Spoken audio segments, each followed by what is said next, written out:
What is up, you guys? Welcome back to my channel. Today we are talking all things 9 months postpartum and marriage after baby. Yes, I'm going to open up to you guys a little bit about my marriage and how things have been since having our little one. And if you want to hear how that is, then make sure you guys stay tuned for that. So without further ado, let's just jump right into this video. Okay, so we're switching things up a little bit. I'm going to start with just the baby update, and then we're going to jump in how my marriage is. So, oh boy. So for the baby at 9 months, as you know, I don't know if I mentioned in her last video, but she is crawling, she's doing that, so that is fine and dandy. She is on the move. She is getting into everything you can possibly imagine. So I'm feeling a little bit more tired throughout the days because she's just on the move. Like when she's walking, someone bring me about 50 ounces of coffee because that's gonna be tiring. She is clapping her hands like on command. Like if you ask her like, clap your hands, like she'll do it. It's the cutest thing ever. She loves her baths like I've always said, but she hates getting her hair washed. Like if water goes in her face, she's like she freaks out. Getting a little bit better, so I'm kind of letting water like drip down her face, get in her face, that kind of stuff. So she's just kind of used to it, and it's not something that freaks her out.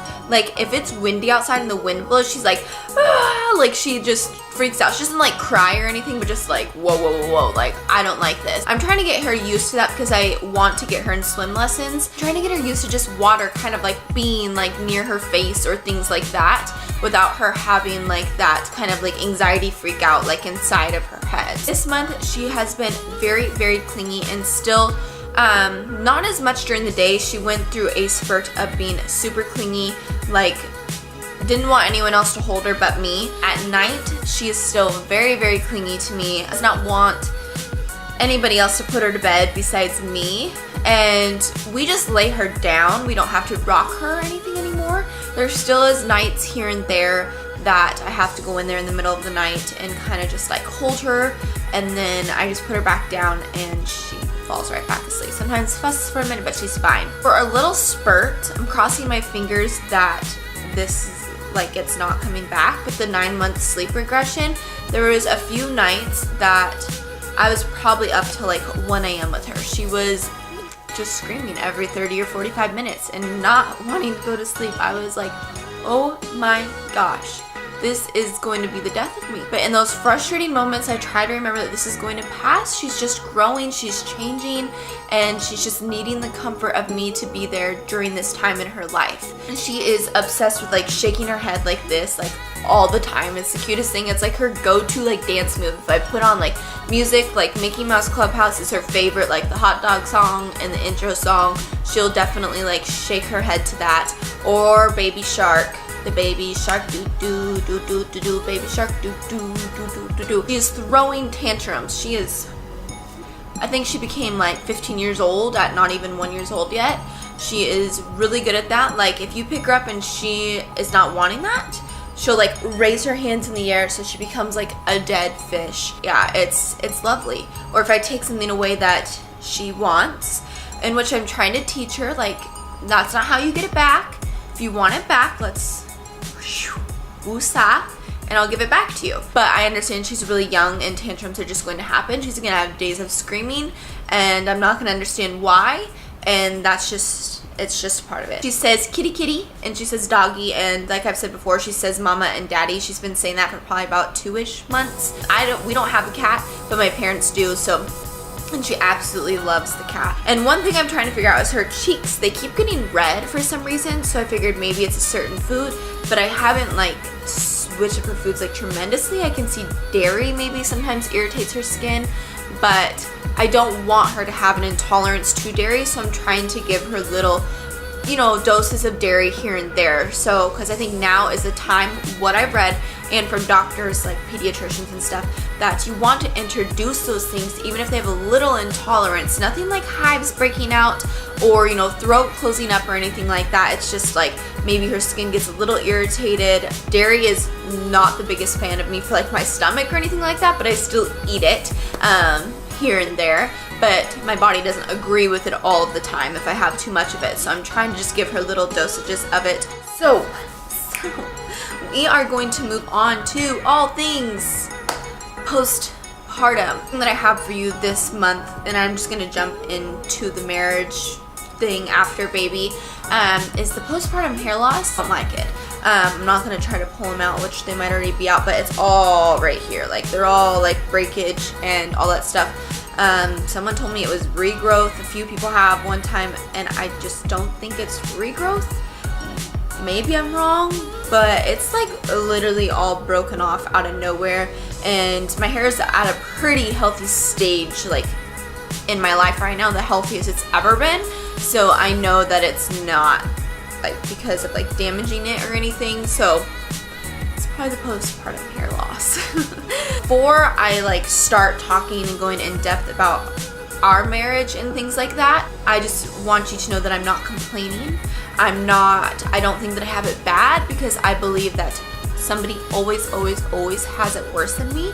We just have our challenges, and I believe that every marriage has its challenges, because you're always evolving and growing, and life is always changing, so you're always gonna have new challenges in life, in your marriage, personally, with families, anything like that. It's all about getting through them and trying to figure out how to get through them, and it's not always going to be easy, but if you work at it and continue to work at it, you're definitely going to get through it. Kaylee has been the biggest joy in our life.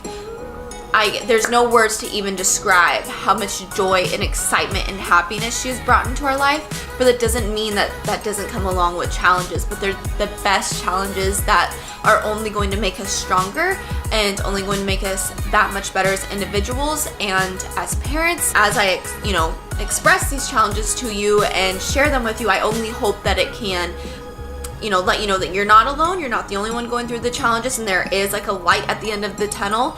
There is something so bright and something so amazing. So if you do not know, if you have not followed me for a long time, I have been with my husband. We'll be married for 3 years come July, and we have been together though for 10 years come August. Been together a very long time, high school sweethearts, have pretty much been through all the challenges together before baby, moving in with each other, finances, moving different states, getting married at a young age, and just all that kind of stuff. We got married when we were 22. Wait, like if you ever want a video in depth about our relationship or things like that, I would definitely be open to doing that for you guys. If you have questions, place them down below, and then I will do a video about it. So with all of that said, I think that most people want to know marriage after baby. Is your intimacy the same? Have you guys lost a connection? Has it made you come closer together, fall more in love with each other, or have you grown apart? What are the challenges that it has brought? For us, I believe that in many ways it has brought us closer together and has made us so much stronger in many ways. Made me look at him in a completely different light and fall more in love with him as a father and as a husband, and just the man that he is today, and how that little girl has changed him has been just an amazing thing to watch and see, and watch him flourish as a dad. With that being said, the challenges that we have faced has been balance. I think is the biggest thing, which I think a lot of people, no matter what, if you have a kid or not, struggle with balance just in life, trying to juggle all the things that life throws at you. And then you add a kid in the picture and it's like, whoa, there's no more time for you. That's how it feels when you're in that like kind of dark place, in the place like, whoa, like where did we go? Like where did my husband and I go? Like when she was first born, it was like I missed my husband, even though he was right here. It was like I missed him. Right now, balance. He is working a lot. As we moved to San Antonio, our lives kind of changed a lot drastically when it came to like our home life. He's working a lot. He's working 6 to 7 days a week. He's working probably 12 plus hours a week, and I don't see him a lot. When he comes home around 7 o'clock at night, sometimes 7:30, 6:30, between 6:30 and 7:30 is when I see him. She goes to bed at 8. So that time when he gets home, it's like dinner, bath, bed, then we clean up, then like we're getting ourselves ready for bed, you're exhausted. It's like the last thing you want to do is like, you know, sit there and have like an intimate conversation or anything of that nature. That's how our day can typically go, our night, which it is something that we do have to work on. I think the biggest thing that we need to work on at this point is not like when you get in bed, like jump on your phone and then not talk to each other, which I feel like we're getting better at. What I'm talking about, that quality, in-depth conversation. So we're balancing how to balance the parent life plus work life plus turning off those mommy modes, work mode, you know, kind of mindset, and being able to give each other the full attention that is needed.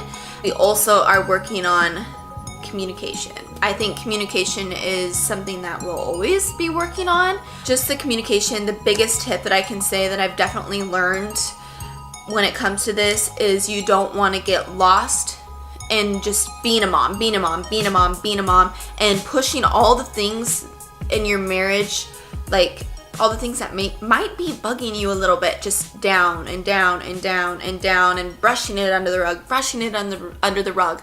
Do not brush anything under the rug. If it's something so small and you're so worried about bringing it up to him when he gets home because you know he's had a long day, you know he might be cranky, which there's some things maybe you're like, we'll bring that up like tomorrow, hopefully he's in a better mood.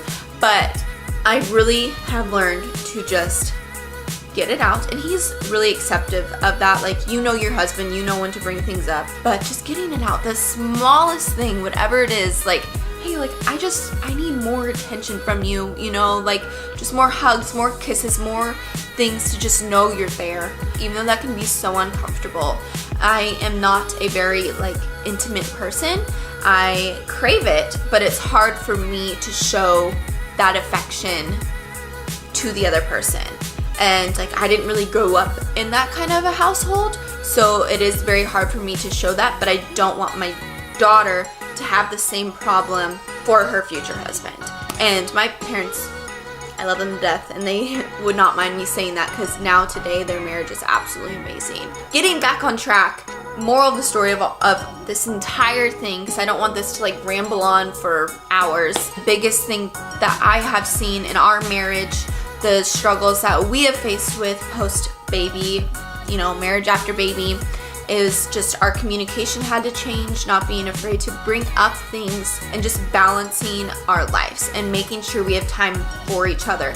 Fridays and Saturdays is when we try to really sit down after she goes to bed, have dinner with each other. Sometimes we scarf it down before she goes to bed. Just depends on the day and timing of things, you know. Things aren't always, they're not going to be the same, you know, but the biggest thing that I've learned is never, ever, ever stop dating your spouse. And we have done that. We have done that 100,000%. And that has caused, you know, just some tension between each other that is unsaid until we've talked about it. When you hold things in, that's when a huge fight blows up, and you do not want that to happen. So do not hold things in. You want to tell your spouse something, try to come across in a very nice, positive, gentle way, instead of like, you're not doing this, because I've definitely done that. Sometimes when I'm irritated, I see red. As individuals, you got to work on yourself so that you're able to come together, see eye to eye, and love each other just through it all.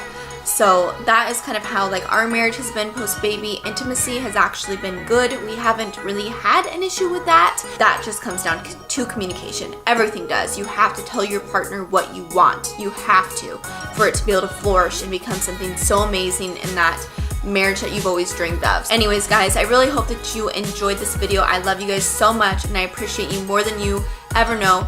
And I really, really appreciate if you would hit that subscribe button. So make sure you subscribe, give this video a thumbs up, and make sure that you follow my social media as well. I love you guys, and I hope that you guys have a great day, and I will catch you guys in the next video. Bye, guys.